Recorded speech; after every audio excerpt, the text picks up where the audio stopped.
Welcome back. This is going to be our Algebra 2 MRS22 Spring 2021 test number 2 review, question number 2. And again, please make sure to catch all 7 question videos, and because you're not sure which ones will be on the test. All right, so but good to know all of these. So we're now question number 2, and so in this video, we're going to answer the question in an arithmetic sequence. Remember, sequence A4, the fourth term is 19. And A7 is 31. Determine the formula for the A sub n, the nth term of the sequence. Okay, so we're going to use our formula. In this case, for arithmetic sequence, A sub n, nth term is A1 plus n minus 1 times d. Now, we do not know what the first term is, and we do not know what the nth term, the d value is, but we want to find the nth term. So once we found the first term, a1, and find the common difference, we should be okay.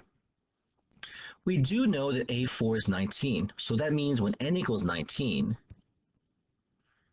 a4, which is equal to 19, sorry, n is not 19, I'm sorry, n is equal to 4. I apologize for that, though, so hope we're not confusing anyone. N equals 4 because it's the fourth term.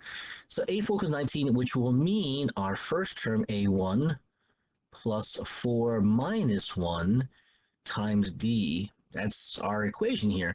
Now, it's not complete, but we see in this case we can simplify a little bit to get 19 equals a1 plus 3 times d. Okay? And we also know that a7 equals 31. That means when n equals 7, a7, which is 31, will also equal to a1. Oh, it's a 1 here, so sorry about that. There you go. a1 plus, but this time n is 7, 7 minus 1 times d, which means 31 equals a1 plus 60. What we can do is we can take the two equations we have and solve the system of equations. So I'm going to take in this case, the 31 is equal to a1 plus 60. So I'm going to grab this. Can I grab this by itself? Well, no, it's attached. So, okay, I'll have to rewrite everything. It's no big deal. Okay. I thought I could just grab it separately. So I have in this case 31 equals a1 plus 60. And then I'm going to take the 19 equals a1 plus 3d, the first equation I got. So we're going to take the second equation, the first equation, and now I have a system of equations. I have two equations with two variables.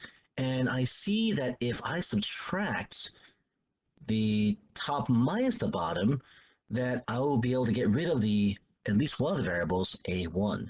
So these cancel out to 0. Right? So I'm left with now 31 minus 19, that should be 12.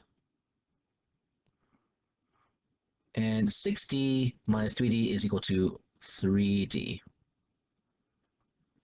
Okay, and so now we have the equation with one variable, right? And so we divide both sides by 3. Our common difference is going to be 4. Now it's going to help us out, all right? So we're definitely going to replace the common difference here with 4. We'll have n minus 1 for the nth term, but now we need to find a1. So what we'll do is we'll pick, I guess, one of these two equations. I'll pick the smaller one. I always like using small numbers. So I'll pick the smaller one, and we'll substitute in our d value of 4, because we know that's working out. That's true. So 19 equals a1 plus 3 times 4, which is 12. So 19 equals a1 plus 12, subtracting 12 on both sides. Our first term, a1, is 7. And so this is 7. So again, so we have here 7, a1 is 7. And now we can solve for a sub n, our nth term. What we're going to do is distribute the 4 with the n and the 1. And we're going to end up with, in this case, a sub n, the nth term, is equal to 7 plus 4n minus 4, and we'll combine the 4 and the minus 4, so we get our nth term of the sequence to be 4n plus 3, because 7 minus 4 is 3. And this will be the formula we're going to use. And now keep in mind, you got to show all this work. You really got to show how you found your two variables of A1 and D. If you just kind of pop them on just write them down like I found this off the top of my head, you're not going to get full credit. No, I get maybe partial credit for the right answer, maybe 1 point out of 5, but not enough, right? Because the answer doesn't matter as much as the how you got the answer. Okay, so all right, so there you go. That's question number 2, and this will end the video we have here for our Algebra 2 MRS22 test number 2 review, question number 2, and make sure to catch the other ones that we have. And if you found this video helpful, please give it a like. Make sure you see how the work is done, because I really want you to show the work here. All right, don't want to make sure I don't want you to lose any points for not showing the process in this case. All right, everybody. Hope this is helpful. I'll see you in the next video. Take care. Be safe.